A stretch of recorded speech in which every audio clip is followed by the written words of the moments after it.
Salut à tous, ici c'est Johnny Wilson et bienvenue à un nouvel épisode du podcast. Donc dans cet épisode, je pose la question, à quoi servent les photographes dans les églises? Lorsque je dis photographe dans les églises, c'est que, mise en situation, ok? Vous allez à une église et là c'est le temps de l'adoration, ok?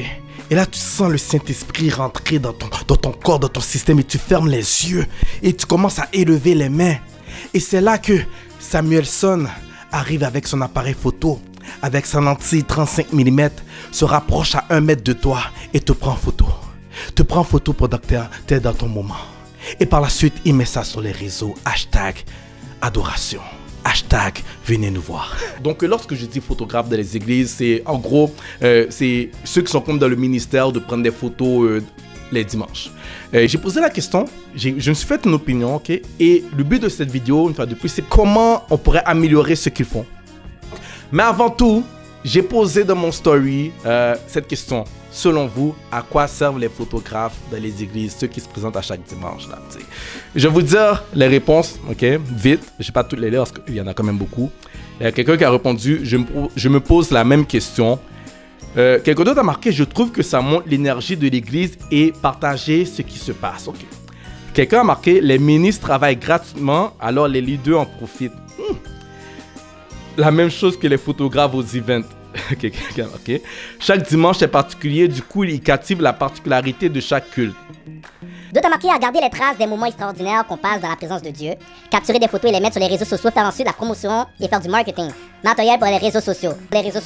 Capturer les moments pour les médias sociaux. Réseaux sociaux. Bon. Avant d'aller plus loin, je vais vous parler de mon expérience personnelle.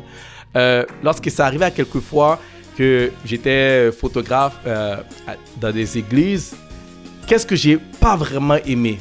Qu'est-ce que j'ai aimé et qu'est-ce que j'ai pas vraiment aimé? Qu'est-ce que j'ai aimé? C'est sûr, ça te permet de capter le moment, capter qu'est-ce qui se produit. Oui, c'est comme la photographie événementielle. Tu captes qu'est-ce qui se passe. Okay? Ça, c'est correct. Ça, c'est correct. On dit souvent qu'une image vaut 1000 mots. Donc, tu prends la photo et ça dégage quelque chose. Ça dégage le témoignage, tout ce qui s'est passé durant le service, which is good. Tu comprends? Là où j'ai eu des problèmes, ok, et je vais être très franc avec vous, c'est le après. Ok? Comme artiste, il n'y a rien de plus dommage pour un artiste, c'est de prendre des photos, prendre plein de photos et son travail n'est pas exposé. Ça, c'est un. Ok? Tu prends plein de photos. Ton travail n'est pas exposé. Tu prends plein de photos, on a besoin de les photos pour hier, but à la fin de la journée, sur les 300 photos que tu vas faire, il y a peut-être une photo qu'ils vont publier sur leurs réseaux sociaux d'attitude. Honnêtement, ton travail ne sert pas à grand-chose. Ça ne sert pas à grand-chose parce que tu es là à trimballer ta caméra pour quoi? Pour une photo qui va être utilisée? Honnêtement, ça c'était vraiment le numéro 1. Et ça, je parle en tant qu'artiste passionné.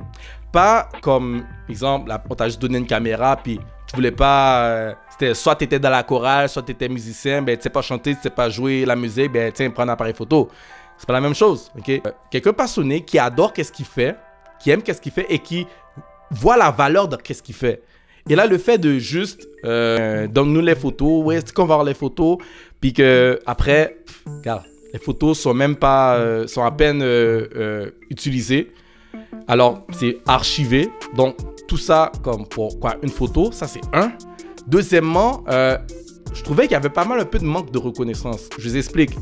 C'est que comme artiste, on aime avoir le crédit de quelque chose qu'on fait. Okay? Même si, oui, c'est un ministère, mais la moindre des choses, c'est de tag le photographe. C'est la moindre des choses, juste tag le photographe. À l'armée, ok, il y a un métier qui s'appelle technicien imagerie, image tech. Donc, c'est les photographes dans l'armée. Okay? Puis, lorsqu'il y a une publication sur les réseaux sociaux, souvent, on va voir en bas de la publication le photographe qui a pris la photo. Donc, je pense que c'est quelque chose qui devrait également se faire dans les églises. Les personnes qui prennent les photos et leur donner le crédit. Okay? Demandez aux photographes qui sont dans le ministère, ok, qu'est-ce que tu fais? Ça sert à quoi? À quoi ça sert? Ils vont sûrement vous dire, ça sert à mettre des photos sur les réseaux sociaux. Ok. Mais là, je suis allé voir les réseaux sociaux, tes photos sont où? Tes photos sont où? Ils sont nulle part, ils ne sont pas affichés. Maintenant, je vais vous dire à quoi devraient servir les photographes dans les églises. Présentation au temple, ok? Il devrait avoir une ligne directe avec le photographe dans l'église. Il devrait avoir littéralement le photographe qui est responsable de toutes les présentations au temple. Il y a une présentation au temple, il y a quelque chose qui se passe, oui, c'est le photographe, ok? Puis il devrait avoir une façon que les photos qui sont prises lors d'un service, ça peut être un groupe Facebook de l'église, que tous les membres de l'église sont dans ce groupe-là, ok? Tous les membres, puis voici les photos prises lors du dimanche, etc. Également, photographe qui spécialise, exemple, les portraits de famille. Comme, si un photographe dans l'église, comment, la moindre des choses, c'est que vous organisez une soirée ou quelques fois par année, vous montez un mini studio dans l'église ou faites des portraits de famille. Créez une communauté de photos et de souvenirs à l'église. Donc, créer du contenu, pas juste pour les réseaux sociaux, mais pour les membres également. Exemple, le photographe pourrait s'occuper de prendre des portraits de tous les ministres, tous les membres qui sont de la chorale, tous les musiciens. Il devrait avoir, exemple, un portrait, que ce soit pour le site internet de l'église, que ce soit, une fois de plus, pour les réseaux, des portraits. Comme pas juste se limiter à prendre des photos de l'assemblée random. Non, il faut voir plus loin que ça. Il faut voir que c'est des images. C'est quand les églises préfèrent engager des photographes à l'externe, alors que tu as des personnes qui sont là, qui prennent des photos dans ton église. Investis en eux. Investis en eux. Peut-être ça va pas être les meilleurs photographes, mais eux, ils vont être là à long terme. Ils vont voir une valeur dans leur travail. Donc, investissez dans votre peuple. Alright? Donc, c'est la première chose. Qu'il y a des publications sur les réseaux sociaux. OK? Taguez le photographe. Taguez, parce que qui sait qu'en le taguant, ben là, quelqu'un qui avait besoin d'une séance photo va dire « Wow, ces photos sont belles. J'ai un anniversaire. Peut-être tu pourrais venir prendre des photos pour moi. » Ça peut être juste comme ça. Juste comme ça peut le motiver à s'améliorer. OK? Juste en le taguant. Parce que peut-être, qui sait, peut-être ça va le permettre d'exploiter sa passion, puis qui sait où ça peut emmener. Donc, taguez les photographes qui prennent des photos pour vous à l'église. Comme j'ai dit un peu plus tôt, avoir un système pour partager les photos, ça peut tout simplement être un groupe Facebook que les membres qui sont sur Facebook rejoignent le groupe. Puis, lorsque le photographe prend des photos, vous publiez ça tout simplement dans ce groupe-là. Là, ça fait en sorte que les photos sont exposées. Parce que je vous dis, comme photographe, des fois, ça ne te donne pas le goût de te donner à fond lorsque tu sais que ton travail ne va servir à rien, ne va pas être exposé. Donc, le fait de recevoir des remerciements, de dire « Wow, good job, tes photos sont belles », tu sais, par des frères de l'église qui vous contactent, qui disent « Wow, en passant, les photos que tu as prises dimanche sont vraiment belles », tout ça, ça va motiver le photographe à s'améliorer.